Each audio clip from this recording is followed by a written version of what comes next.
Hello YouTube, this is Detective Steve. I am here with my good pals, Brett and Joe. And I don't usually do this. I don't usually do raw vlogs like this, unscripted, unedited, and all that crap. Tonight's a special night. Tell them why, Joe. There's a lot of stuff that happens in this movie that is just downright shocking, but there's also a lot of good in it. Yeah. So, as most of you will be knowing about at this point, we just watched Star Wars The Force Awakens, the long-awaited Episode 7. And first, I want to disclaim something. Spoiler alert. I repeat, if you have not seen this movie, if you plan on seeing it and don't want to be spoiled, stop the video here and get out to a theater and watch it. And before you continue, I would like to reaffirm that. Spoiler alert. Because I don't feel we can do that enough. I've seen movies where even the slightest thing of saying, oh, something big happens, ruins that big thing. So this is going to be more than that. Huge spoilers. Please reiterate for us. Very, very, very big spoilers. Okay, you've been fairly warned. Okay, so I will start off by saying that The Force Awakens, in a lot of ways, was like A New Hope, which is something I was initially worried about with this movie, but in a way it makes sense. It's kind of a safer approach for them to take, but don't make a mistake here. There was a lot about this film that is original, that is new, that feels fresh, that feels like a fresh new take on some familiar things we've seen, as well as a lot of really neat new things. And when we were watching this, I haven't seen the old Star Wars episodes 1 through 6 in 10 years at least, and I'm very happy in saying that as long as you know the big things that happen in the movies, the really big, like the fact that they destroyed the Death Star, as long as you understood those concepts, then you'll be able to follow this movie. I followed it perfectly. It was great. Okay, Joe. It was just a fantastic movie. I mean, down to just the story elements. It brought in a lot of old things, but it gave them a new twist where, you just felt comfortable in knowing that there's all these things and ties back to the old movies, but it's not enough. It's not so much so that it bogs you down and you think you're watching the same movie over and over again. It actually delivers and expands on a universe that deserves expanding. And I would have to say that the things that were old, if any of you have seen, say, The Legend of Korra, and seen how some of the old characters play into that show, I would say the old characters play into this movie a fair deal more than that. But at the same time, they utilize them well. I think the performances given were really good by some of the old characters. And I'm losing my train of thought, so Brett. Awesome, because I have something that I want to touch on. I don't know how many other people did it, but in 8th grade we went over the story arc of a movie where you have the introduction, the rising action, you have the plateau, then you have the big fall off, the climax of it, and then you have another rising action sometimes, and then the conclusion, the falling action, and the resolution. And we followed that through episode 6, and it touched it almost spot on. And this movie takes that and it gives you, for each character, their own story arc, and it follows multiple different goals throughout it. Instead of there being the ultimate goal, they're just kind of, I feel like they were just kind of winging it as they went, like, okay, well, this is the next thing we need to do, I guess, let's just have at it. And they were blissfully, but well prepared, yet still unaware. And I thought they drew that together of these people who weren't sure where they were going with stuff, but they were able to make it work with what they had. And I don't know, I felt like it was a perfect connection between these two heroes that we have. They fell into just the story arc. They fell into it perfectly. I mean, it was like puzzles just coming together. And I mean, there's a lot of stuff where, stuff will come out and you learn things that you kind of guesstimated or that, that you wanted to know. And it reveals a lot, and it actually plays on a lot of things. There's a lot of ties back to the old movies, but it's a really, really fantastic movie, and it's very well delivered. I would argue that it is best that you watch the original trilogy before you see sure. this movie. I think that's something we already said, but it is definitely worth your time to do that before watching this movie, because there are a lot of callbacks that will help your understanding. Might not necessarily be something you need to know, but because like Brett said, as long as you know the big details, you're probably good. But I think one of my favorite things about this movie was this is what Star Wars is like in the hands of fans. There are so many things, fan films and parodies and fan productions, that are only possible because the fans of Star Wars are so passionate about it. And I think that's something that even George Lucas, with all his modern technology when he made the prequels, I don't think he realized the power that could have been harnessed by Star Wars and the powerful emotional stories that could have been told. And as such, he took the story in the direction, it's like, look, I created Star Wars. This is what I had in my head. This is what I think it should be. And he did it, and he made a lot of people upset. This movie will make you upset, but mainly at just one major part. And that part is the death of Han Solo. Why did you have to say it? Oh, it was a huge, and since he's already mentioned it, I please put in the bottom of this huge disclaimer, biggest disclaimer of your life, so people know to stop it, so they don't ruin it. Because with how they put it together, everyone in the theater saw that this could take two different paths, and they made two very distinct paths of Han Solo talking with the person who ends up ultimately killing him, which I'm still gonna say a firm believer of. He may not be dead. There's a chance that in the midst of, you know, with him and the I'm trying to do this without spoiling it. There's a chance that he might have lived. This is a raw reaction vlog. Let it out. Let out your anger. I'm trying to let it out without saying anything of how it happens. This is a raw reaction vlog, Brett. Just go for it. But, okay, so they draw those two very distinct paths of this will happen, he will die, or the person he's talking to will follow him along. And, you know, it won't happen. But everyone's sitting there thinking, oh no, crap, it's gonna happen, please don't make it happen, we beg you not to let it happen.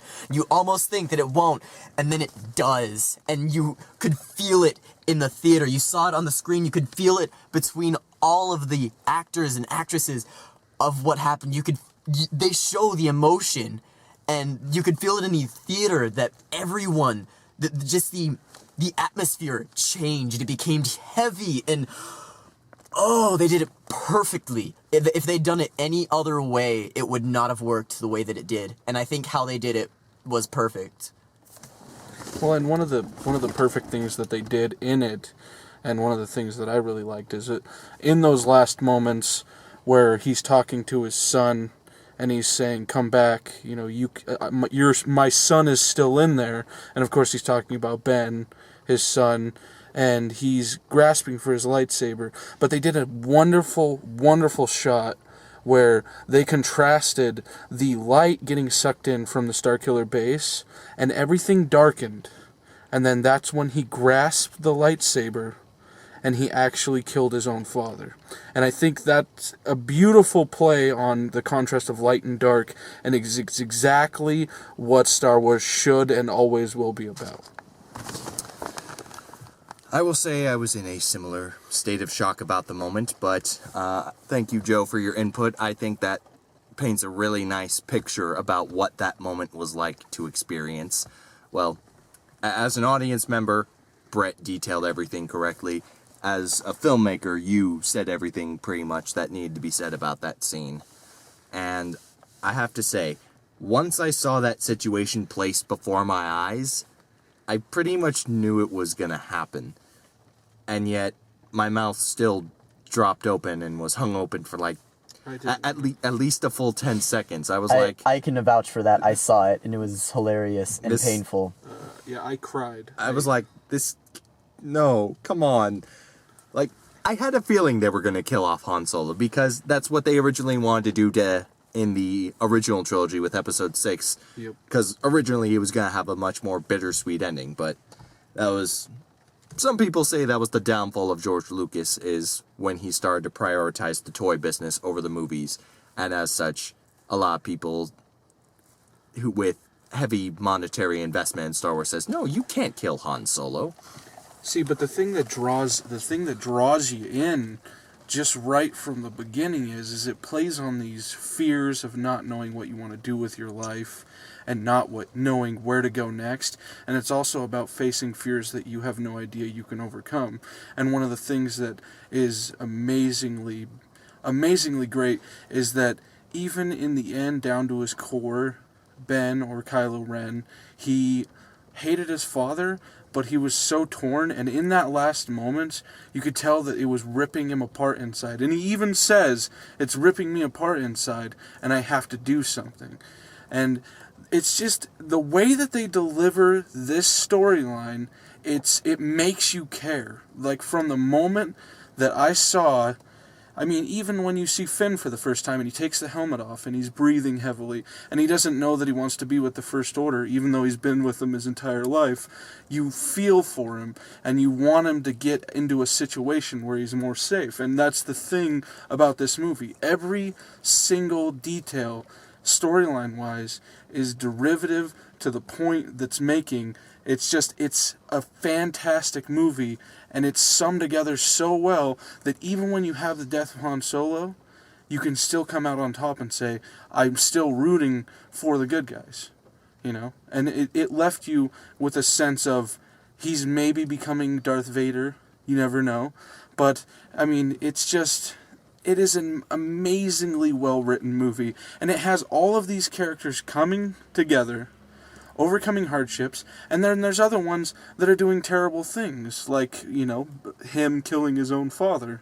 And it's just those sort of decisions and all of this crazy stuff that happens, it has you hooked. It had me hooked from the moment I started watching the movie, and I cannot say that that ever happened in episode 1, 2, and 3. And Ladies and gentlemen, this just in. This is now the Oh, my. Detective Joe show. noted. Shoot. Oh, what was I gonna go with? I don't know, man. I was pretty blown away, but I do have a few things to say. Kylo Ren, a.k.a. Ben Solo, is a character I am now highly intrigued to learn more about. I'm really happy that, even if it is just barely, he is going to survive into future episodes. And I think that's a good move to make, because some would argue that it's also the safe move to make. If he had been killed off in this movie, it would have been really effective, but I think there was a lot more digging we have to do into the character that I am really excited for them to continue to do in future episode movies. Well, and one of the things that really blew my mind, and it was in the scene with Rey and him, and when he took off the helmet, and when he's interrogating people, I really like that he uses his helmet to hide his pain when he's interrogating people, because they're actually hinting at the fact when he's inflicting pain on someone, he's feeling it himself. And that's why he uses the helmet, so that they can't see his pain. I think that's a really good point. And then, because, yeah, he does use the mask to hide himself, and it could draw that parallel that he's using that because he doesn't want anyone to see his true self, and that is that he is weak in causing pain to others. But what I was going to draw onto, and I'd forgotten and now remembered, is you see a lot of movies where they give those obvious outs. It's, oh, that this only worked because of this very specific situation. And Star Wars has that. It draws back to the Force, and, oh, they just made this because of the Force. But how they pulled it off and made the parallel, it didn't give that feeling of like, oh, well, if this very specific situation were presented to them, it wouldn't have happened. If it was not this exact way that it did, they would not have survived that. And it manages to mask that really well.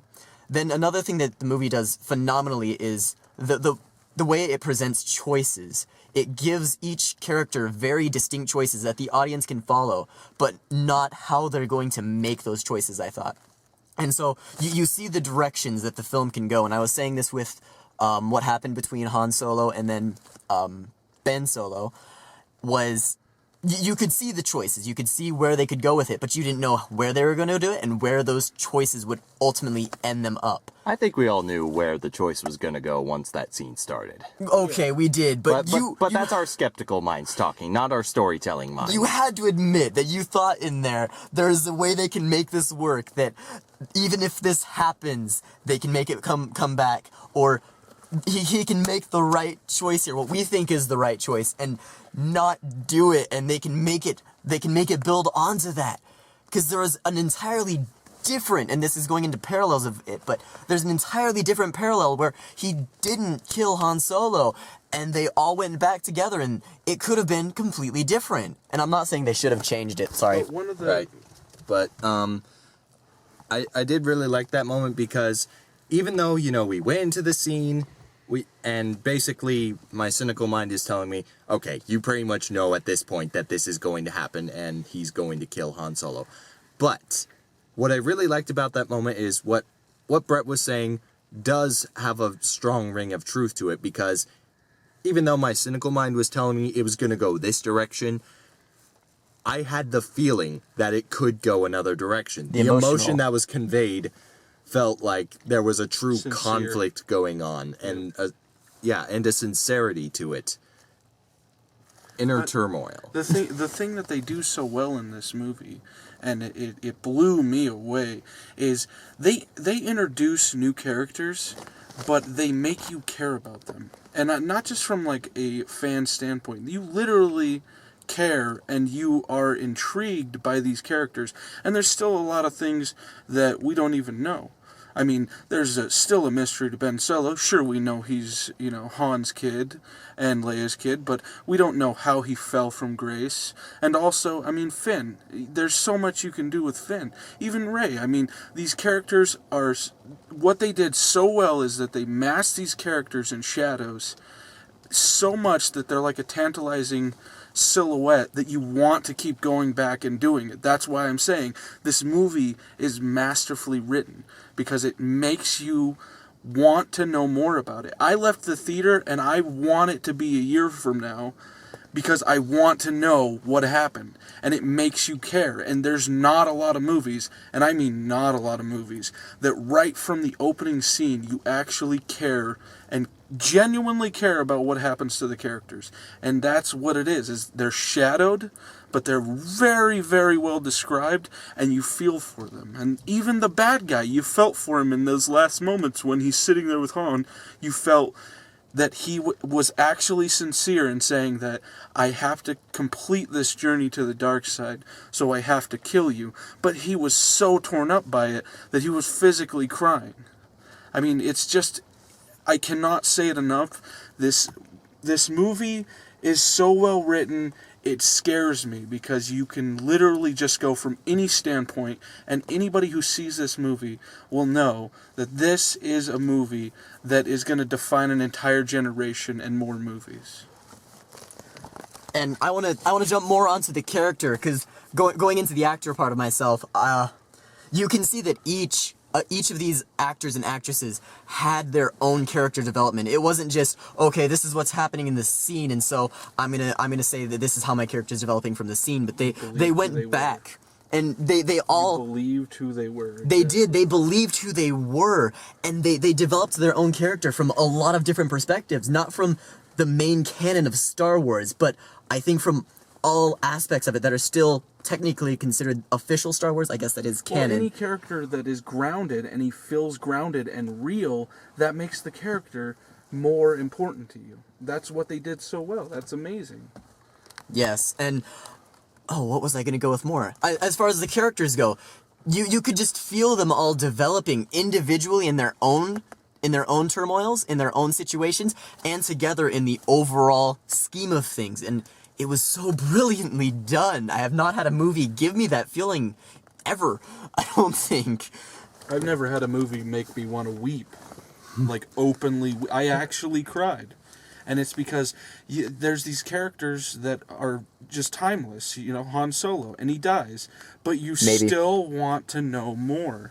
You want to know more about the new characters, and that's what it is blowing my mind. Is I still want to see more of these movies, even though Han Solo's dead. I guess I'll mainly wrap it up by saying, despite all the character drama, despite all the, New Hope references we have, what we see is basically a new Death Star, and even in the movie they say something like, if only it were another Death Star, but this is the Death Star, and this is the new weapon. So basically they say, oh, it's not the Death Star, it's bigger. Exactly. But this movie's a lot of fun, and I think that's something that's very important to Star Wars, obviously. They say the prequels didn't capture the same sense of childlike wonder and fun that the original trilogy did. This one did, and it used modern movie-making magic to make it happen. But it delivered. It delivered just more so than well. one. You get the childlike wonder, but you also get the drama, and you also get the story delivery, and you get the development of characters that make it ridiculously fun to watch from beginning to end. So I guess that's really most of what we can say without going for too much longer. We could do an entire another I 2 could hours do- Oh, just on. I'm sure we could talk plenty more about this. 24 hours But more. the point being, The Force Awakens was a really fun movie. I'm not ready because I'm a bit on cloud 9 right now. I'm not ready to tell you that this is the greatest of all the Star Wars movies, but it certainly could be. It certainly gives Star Wars a new hope. If you take it Get out of from- my car.